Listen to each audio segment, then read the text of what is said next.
तर हाय मित्रांनो, स्वागत आहे आपल्या चॅनल ब्लॉग मध्ये. तर मित्रांनो, आम्ही एक चॅलेंज घेतलंय, डे 13 ब्लॉग चॅलेंज. सो त्या चॅलेंजचा आज डे 1 आहे. मित्रांनो, आज सकाळी मी साईमाच्या घरी गेलो, नेहमी जातो, पण आज लवकर गेलो. आणि तर मित्रांनो, मी त्याच्या घरी गेल्याच्या नंतर आम्ही निघालो. सो मित्रांनो, सगळ्यांनीच काय ना काय चॅलेंज घेतलंय. सो मित्रांनो, नवीन वर्षात कोण ना कोण काय ना काय नवीन चॅलेंज घेत असते. सो मित्रांनो, मी पण 30 दिवसाचा ब्लॉग चॅलेंज घेतलाय. यामध्ये आपण नेहमीचे डेली ब्लॉग टाकणार आहे आणि मित्रांनो टेस्ट करणार आहे की या 30 दिवसात म्हणजे किती फॉलोअर्स वाढतायत. सो याचं मी टेस्टिंग करणार आहे. सो मित्रांनो, सपोर्ट करा. आणि मित्रांनो, मी आता वाट बघतोय खरं तर माझे मित्र याची. आता वाजलेत 9:15 आणि अजून यांचा काय पत्ता नाहीये. कॉल करून बघितलं तर म्हणता इथं आहे तिथं आहे. सो किती वेळात येतात बघूया.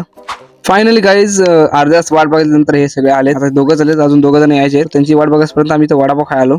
थोड्या वेळात मित्रांनो आमचा अनिराव पण येतो. पण त्या वेळेसपर्यंत आम्हाला क्लिप काढून झाली होती. सो मित्रांनो, चौघं वडापाव खाऊन आता निघालोय कॉलेजला. हे तिघं पुढे आहेत. अनिराव तेवढा माझ्यासोबत होता. आणि मित्रांनो, आज कॉलेजमध्ये काय असं खास डे नव्हता, कारण आम्ही डान्स प्रॅक्टिस सुरू करणार होतो. पण मित्रांनो, तुम्ही पुढे बघा काय होतं.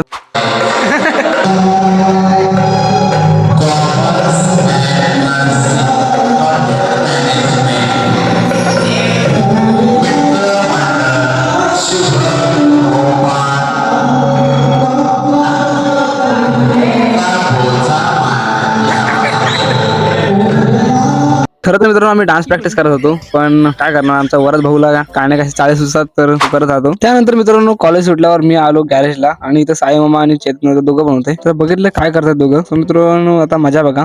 येऊन बघितलं तर चेतनचा काहीतरी ठाकटूक करत होता. मी त्याला म्हटलं, घे व्हिडिओ मध्ये काहीतरी तुझी कला दाखव. मला तोंडाला बघतोय आणि मला विचारतोय काय करतोय. आणि त्याला माहिती मी काय ना काय उल्या करत असतो इथं आल्यावर. तर मित्रांनो, आम्ही पण आज 6:15 वाजता निघालो. आणि मित्रांनो, आजचा ब्लॉग आवडला असेल तर लाईक करा, शेअर करा आणि फॉलो करा आणि सबस्क्राईब करा. हा व्हिडिओ युट्यूबला पण जाईल आणि इंस्टाग्राम पेजवर पण येईल. सो भेटूया डे 2 मध्ये. तोपर्यंत बाय बाय.